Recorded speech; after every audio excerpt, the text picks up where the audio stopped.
So in recent days, we've been talking about some of the best players of the Montreal Canadiens of the 1970s, but now we're going to get a doozy. The player I consider the worst regular that Montreal had in the 1970s Stanley Cup dynasty of the late 70s.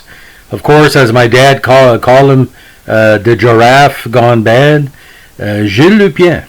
Now, with a name like Gilles Lupien, you would think this is going to be a very, very strong francophone player, but I basically believe Montreal took him not because he was extremely talented, because he was just a very big guy.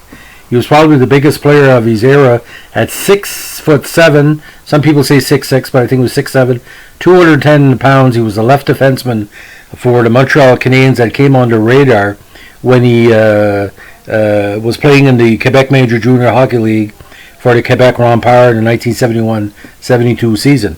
Now, he moved on to Sherbrooke and the Montreal Red and White in 72-73, and eventually played another season with Montreal Red and White in 74, putting up 3 goals and 29 assists in 32 games.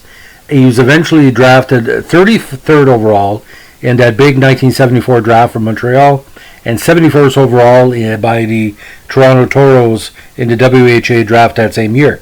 Now, he spent almost 4 full seasons with the Nova Scotia Voyageurs before making the big club, because, as you know, Montreal had a whole bunch of blue liners, and there was no room in Montreal. Even with people like Nyrop and different players that were augmenting Bouchard, Chartrand.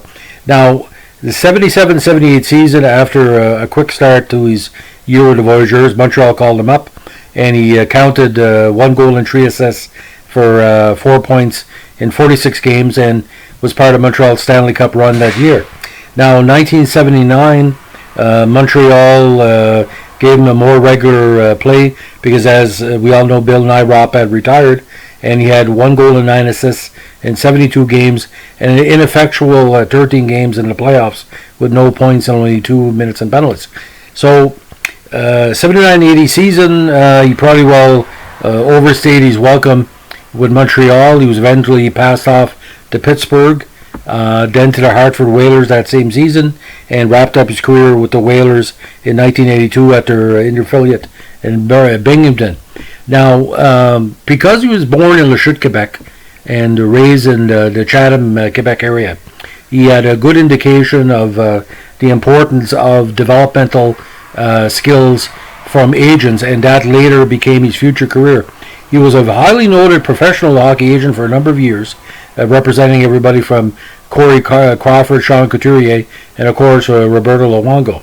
Now, Lupien continues to be quite active in hockey, because he is also the former owner of the Longueuil Chevalier and the Victoriaville Tig. So he's always given back to the Q League, and the Q League has always appreciated his efforts. But for me, if you're just looking at his NHL career, he was a project that Montreal looked at, and in my opinion, the project didn't pan out, because was there other defensemen like John Van Boxmeer or others could be kept, and then would have got that spot. But because, he's a big guy, and he, Quebec Major Junior Hockey League player, he had some popularity in his parts of Quebec. He was a 7th defenseman for Montreal. He won 2 cups. That's not a bad career to have. And working as an agent and as a supporter of the Q, I don't know him personally. I hear he's a nice guy, but for me, he had no right to be playing with the Montreal Canadiens on those talented team. He was the Cam Connor of the defensive corps from Montreal in those years. So, ladies and gentlemen, this is the latest in a number of podcasts we're doing on the history of the Montreal Canadiens in the 1970s. We wish you a great day, and keep your stick in the ice. Bye.